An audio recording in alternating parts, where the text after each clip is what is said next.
അവശ്യവസ്തുക്കളുടെ ദൗർലഭ്യം മൂലം ജില്ലയിലെ നിർമ്മാണ മേഖല പ്രതിസന്ധിയിലെന്ന DCC മുൻ പ്രസിഡന്റ് അഡ്വക്കേറ്റ് ഇബ്രാഹിം കുട്ടി കല്ലാർ. ഈ വിഷയത്തിന് ശാശ്വത പരിഹാരം കാണാൻ സർക്കാരിന് കഴിയുന്നില്ല.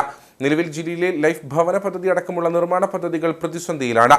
വിഷയത്തിൽ അടിയന്തര പരിഹാരം കാണാത്ത പക്ഷം ശക്തമായ സമരപരിപാടികളിലേക്ക് കോൺഗ്രസ് നീങ്ങുമെന്നും ഇബ്രാഹിം കുട്ടി കല്ലാർ പറഞ്ഞു.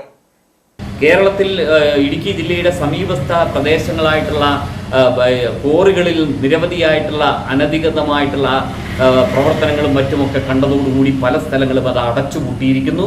ഇപ്പോൾ ഫലത്തിൽ അതിൻ്റെ എല്ലാ തിക്ത ഫലങ്ങൾ ഈ ഇടുക്കി ജില്ലയിലെ ജനങ്ങളാണ് അനുഭവിക്കുന്നത്. ഒരു ലോഡ് മണ്ണോ മണലോ പാറപ്പൊടിയോ മെറ്റിലോ കിട്ടാൻ കഴിയാതെ ജനം തേരാപ്പാര ഓടി നടക്കുകയാണ്. ഇവിടെ CPM-ന്റെ ജില്ലാ നേതൃത്വമടക്കമുള്ള ആളുകൾ, ഇടതുപക്ഷത്തിൻ്റെ ജില്ലാ നേതൃത്വമടക്കമുള്ള ആളുകൾ ഈ ജനങ്ങളുടെ ബുദ്ധിമുട്ടുകളെ സംബന്ധിച്ച് എന്തെങ്കിലും ഒരു വാക്ക് അവർ പറഞ്ഞിട്ടുണ്ടോ?